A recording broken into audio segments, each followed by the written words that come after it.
Hi everybody, कैसे आप लोग। Welcome back to my channel Edu life.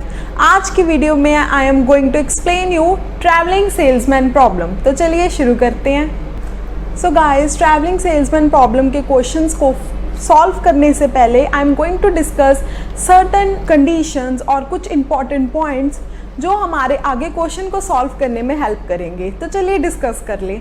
So guys, हमारी फर्स्ट कंडीशन क्या होगी। ट्रैवलिंग सेल्समैन प्रॉब्लम के क्वेश्चन में हमें गिवन होगा कि एक सेल्समैन है वो डिफरेंट सिटीज विजिट करता है, जैसे A B C D E वॉट में क्वेश्चन में गिवन होगा डिस्टेंस, टाइम एंड कॉस्ट। और हमारा काम क्या होगा, हमने एक ऑप्टिमम सोल्यूशन फाइंड आउट करना है सो दैट कि डिस्टेंस, टाइम और कॉस्ट की वैल्यू हम मिनिमाइज कर सकें।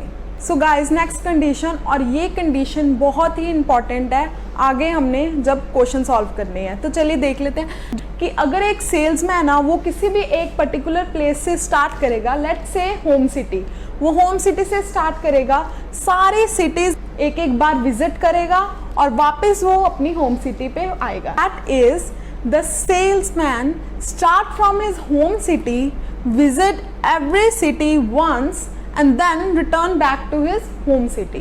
So this is the most important condition जब हमने आगे क्वेश्चन सॉल्व करने। So guys, travelling salesman problem की दो पार्ट्स होंगे। फर्स्ट पार्ट में we are going to apply Hungarian method on assignment problem and then हम उसका ऑप्टिमम सोल्यूशन फाइंड आउट करेंगे।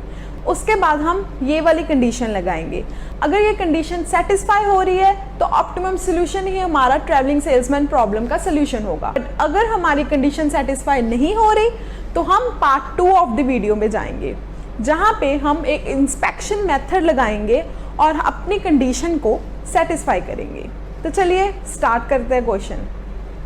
सो guys, question is a travelling salesman has to visit 4 cities, that is A, B, C and D.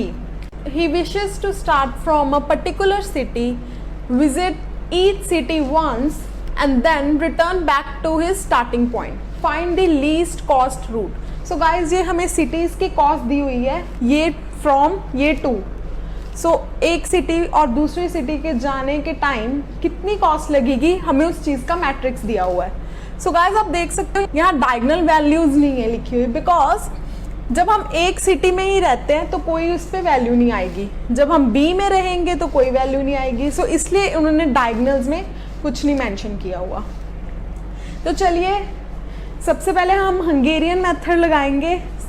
So number of rows are equal to number of columns, so there is no need of dummy row or a dummy column. So let's move to the next step, that is row reduction. So guys, row reduction करने के लिए हमने हर रो में से कोई भी least element उठाना है और उसको बाकी एलिमेंट्स में से माइनस करना है। तो चलिए स्टार्ट करते हैं। सो फर्स्ट रो में सबसे least element is 15. So 43 minus 15 is 28. 15 minus 15 0. 70 minus 15 is 55. अब नेक्स्ट रो में सबसे स्मॉलेस्ट वैल्यू इज 20.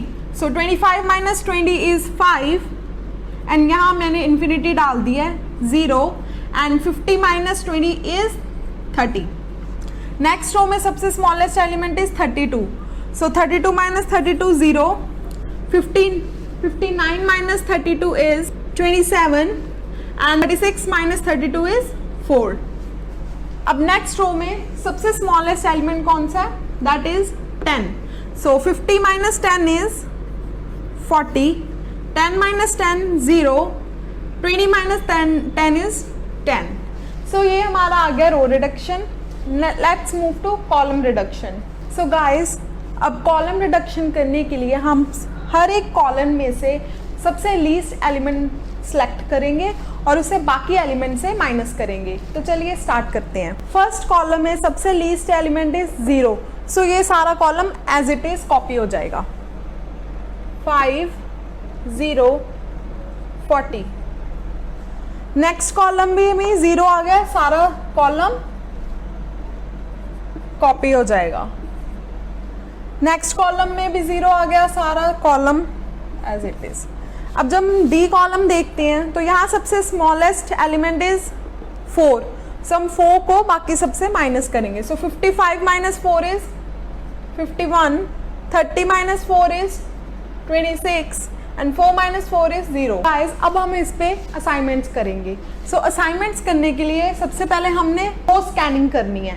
तो चलिए रो स्कैनिंग करते हैं. जब हम फर्स्ट रो में देखेंगे तो यहाँ एक 0 है, तो हम इसे कर देंगे असाइन, और इसके परपेंडिकुलर डिस्टेंस पे जो भी जीरोज होंगे वो उन सबको हम क्रॉस कर देंगे.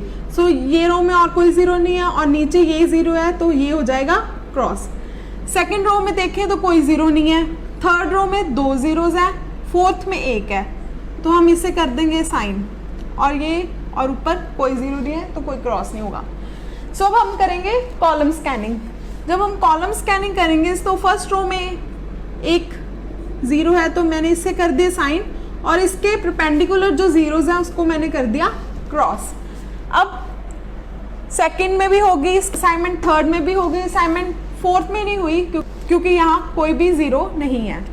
सो गाइज, हमने एक कंडीशन करी थी that number of assignments should be equal to number of rows and number of columns. So हमें 4 असाइनमेंट्स चाहिए थी, बट हमें असाइनमेंट्स मिली 3. सो हमें ऑप्टिमम सोल्यूशन फाइंड आउट नहीं हुआ, तो अब हम इसको ऑप्टिमम सोल्यूशन फाइंड आउट करेंगे. क्या करेंगे अब? Tick the row with no assignment. So जिस रो में असाइनमेंट नहीं है हम उस रो को टिक करेंगे. सो ये रो में नहीं है, इसे हमने कर दिया टिक. अब हम इस रो में देखेंगे कि 0 कहाँ पे है और वो वाले कॉलम को हम टिक कर देंगे. That is tick the column having 0 in the recently ticked row. So ये रो में यहाँ 0 है, तो ये कॉलम भी हो जाएगा टिक. अब tick the row having assignment in the tick column, मतलब ये कॉलम है, इसमें जहाँ पे असाइनमेंट होगी हम वो वाली रो को टिक कर देंगे. सो ये कॉलम में यहाँ पे ये कर दिया हमने टिक. अब cover the unticked rows and ticked columns. Unticked rows को कवर कर देंगे एंड टिक कॉलम को कवर कर देंगे. सो गाइज, अब जो एलिमेंट्स कवर्ड है हम उसे as it is note down कर लेंगे. That is 0, 27, 40, 0, 0, 0 and 0. हमने क्या करना है, जो अनकवर्ड एलिमेंट्स हैं उसमें सबसे स्मॉलेस्ट एलिमेंट को हमने सिलेक्ट करना है और उसे सारे अनकवर्ड एलिमेंट से माइनस करना है, और जो सब्ट्रैक्टिंग एलिमेंट है उसमें ऐड करना है. सो सबसे स्मॉलेस्ट इन सब में कौन सा है? That is 5. तो हम 5 को बाकी सारे अनकवर्ड एलिमेंट से माइनस करेंगे, बट जो इंटरसेक्टिंग एलिमेंट होगा उसमें हम ऐड करेंगे. सो चलिए करते हैं. सो 5, 0, 28 minus 5 is 23. 51 minus 5 is 46. 26 minus 5 is 21. सो जो यहाँ इंटरसेक्टिंग एलिमेंट है दैट इज एक इन्फिनिटी है. इन्फिनिटी को कुछ नहीं होगा, ऐसे इन्फिनिटी लिख देंगे हम. सो यहाँ एक इंटरसेक्टिंग एलिमेंट है दैट इज 10. सो हम 10 में 5 ऐड कर देंगे, दैट इज 15. सो गाइज, एक हमारा और नया मैट्रिक्स रेडी हो गया. अब हम इस पे ऊपर असाइनमेंट्स करेंगे. सो सबसे पहले हम रो स्कैनिंग करेंगे एक, और यहाँ पर होगी स्कैनिंग और इसके परपेंडिकुलर जीरोज हो गए कैंसिल. नेक्स्ट में यहाँ हो गई स्कैनिंग और इसके परपेंडिकुलर 0 हो गए कैंसिल. सो यहाँ पे हो गई स्कैनिंग और इसका परपेंडिकुलर 0 कैंसिल. सो एक हो गई यहाँ पे. So guys, number of rows and columns are equal to number of assignment, इसलिए हमें ऑप्टिमम सोल्यूशन मिल गया.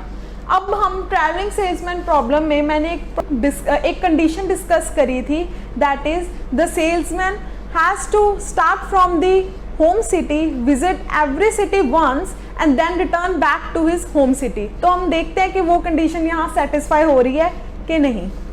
सो गाइज, इसका आंसर कैसे लिखेंगे? दैट इज जब एक सेल्समैन ए से स्टार्ट कर रहा है और वो सी पर जा रहा है. सो ए से स्टार्ट कर रहा है and then he goes to C.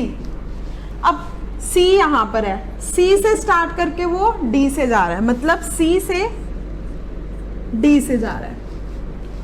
अब डी से वो बी पर जा रहा है. सो डी से वो बी पर जा रहा है एंड बी से वो वापस ए पर आ रहा है। सो गाइज यहाँ पे हमारी कंडीशन सेटिस्फाई हो रही है बिकॉज सेल्समैन ए से स्टार्ट कर रहा है और ए पे वापस जा रहा है।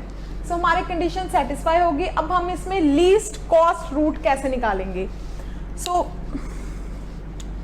जब सेल्समैन ए से सी पर जा रहा है तो ए से सी पर उसे 15 रुपीज पड़ रहे हैं, प्लस फिर वो सी से डी पर जा रहा है, दैट इज सी से डी पर जा रहा है उसे 36 रुपीज पड़ रहे हैं। डी से वो बी पर आ रहा है तो उसे 10 रुपीज पड़ रहे हैं, एंड जब वो बी से ए पर आ रहा है तो उसे 25। तो जब हम इसे ऐड करेंगे ₹86, ये हम आ गया हमारा आंसर।